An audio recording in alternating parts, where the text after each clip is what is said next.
In France, should I use small talk first or talk about a certain topic if I want to make we friends? Yeah. hate small talks.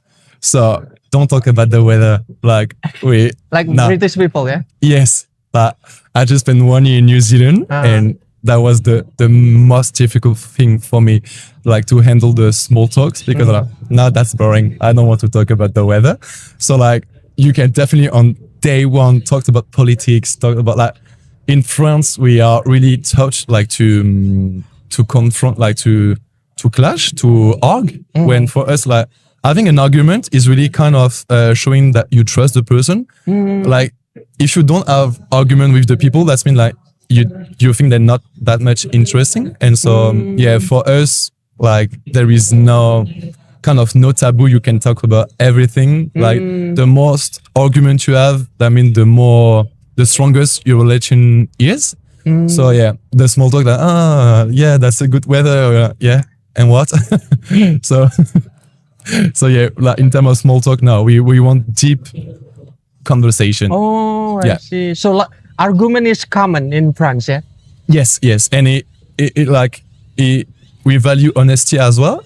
So it's like, if you ask me, let's say about, no, you dress well, but like, if you ask me like, let's say, what do you think about my outfit of the day? Like, if you think it's ugly, we will say, no, that's ugly. Like, you've done better.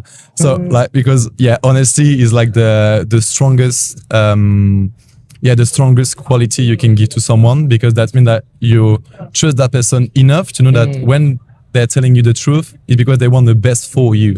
So they're not afraid of being honest with you because they just want the best for you, which sometimes the truth, even if it's kind of hard to admit, that would be the best thing for you. So if they're silent, if they don't say anything, that means that they probably are uncomfortable with you.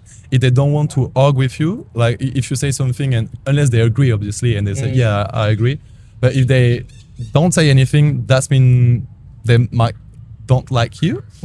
But it's also like completely okay to say to someone, well, like I have nothing against you, but I don't think we can be good friends. And so it's okay. Like we can deal with that. Like we know that other people will be the match and the thing. Yeah. Well, it seems people, they are free to give their opinions. You guys in France really value freedom of speech. Yes, that's it. People can talk about anything they disagree with. Is that correct? Yeah, that's it. I And see. even if you disagree, like especially when it comes to politics, like let's say you have someone from the far right movement and someone from the far left movement, it's like the completely opposite idea and conception of the world, but they're still gonna respect each other for the way they're gonna defend their point of view. And so that's what we value, is like someone that really stand to what they think, but are able to argue, like to explain why they think that way. So if you're just saying, the sky is pink because I believe it's pink, then you'll be like, no, the sky is blue. So what do you think is pink? Well, during sunset, sometime like the sky can become pink, and then okay, and then like the person that was saying that the sky is blue, I'm like, okay, and so that's like at the end of the argument, you kind of try to reach something that you can agree on, and if you're not, then you say, well, we can agree that we will forever disagree, and it's okay. So There's a term for that, to find common ground, yeah? Yes, that's it. Yeah, but So- if you don't, then it's okay. Then you can find the common ground, thinking that we would never be able to be agree on something, which is also okay for us. I have some friends where I can sometimes fully disagree, and I know that for a fact that I won't change my mind. And it's the same for them, but it's okay. They're still my friends. So, And this freedom of speech, does it include questioning the existence of God? God exists or not? Yes. For us, it's really not a taboo. So like we'd rather like, and I remember it was as well. I wasn't sure like in New Zealand if it was like really okay to talk about religion as well or not. But for us, it really is like we prefer to talk about religion and why people think, like why they believe or don't believe in whatever religion it is. And for us, that is kind of small talk that we would prefer. Talk about religion and like try to understand why or why not they believe or not. So that is the kind of thing that we are really comfortable with, because at school, since we like maybe 8 years old, we are trained to actually I remember it was the first time at a school. So the teacher was like, okay, I'm gonna choose a topic, and I think it was about Nutella, so like the chocolate spread. And so he asked who in the classroom like Nutella, and so like mainly all the children, maybe one or two, didn't raise the hand, but everyone. And so then he said, okay, cool. Now I'm gonna split the classroom by two equal numbers, and say this side you have to defend Nutella, and this side you have to go against Nutella. And so half of the classroom has to defend the idea there wasn't rooting for. And so that's how we train until we have like philosophy classes when we are 18 years old. So that's why we are always trained to understand the other point of view and to accept that the point of view might differ from the one we have. So yeah. All right. So, and then back to the different opinions. Yeah. If you argue, right, let's say friends argue in France, they've got different opinions about something. Yeah. Right. After that, they argue, they say their reason, they say their explanation.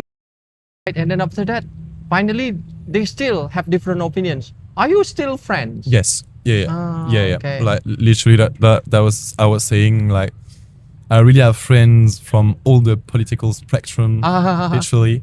And it's not because they believe. So obviously when we meet each other with the one I'm not like really close to in terms of political aspect, then we always try to convince each other. But at the end, like, we like the person, not what they think.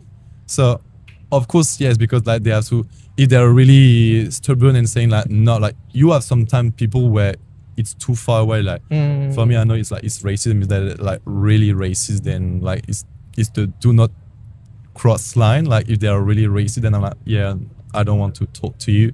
But then I acknowledge the fact that I don't want to talk to them, then they know it, and then we won't talk about first person. But like for my friends, even if you have like argument, like basically argument is all our social life. Is like when you're having a dinner in France, even with family, you always talk about like politics is really often on the table, but about like what you think about like climate change or like even religion, if you have like different beliefs. So it really is something we are comfortable with, to not agree with everyone. Well, is there any reason why French people prefer to get to know people by having a debate, like talking about politics? Why? Because I guess like when you talk about politics and when you have to exchange with someone that is not from and not having the same political view, force you to consider someone else thinking and also like put into perspective, because obviously when you make a choice, most of the time the choice you're making is for you, right? Or your close friends or family. So you choose a political aspect that suits you. So let's say it's because, I don't know, for some people it's like personal growth. They think that they're going to get much more money if they vote for a certain category. For others, it's like, oh, they're going to get much more social benefits if they vote for someone else. And then for others, maybe they don't need more social, maybe they don't need more money aspect. So they want to do what their soul are telling them to do, like what would be better for the humankind. And so based on everyone's story, it's kind of what constructs your political choice as well. And it's something we are really proud as well, but I probably think it go back from like what the English people call the Bastille Day. So the 14th of July, which is like the national day in France. For us, we call it Revolution Day. So it's a day where the people just like took the control over the king in France. And we just are born with that idea of like saying that everyone should born equal in right, no matter the gender, their beliefs. So for us, it's like we might disagree on some points, but I want to know why. And so we want to go deep to understand why and to understand the person better, and then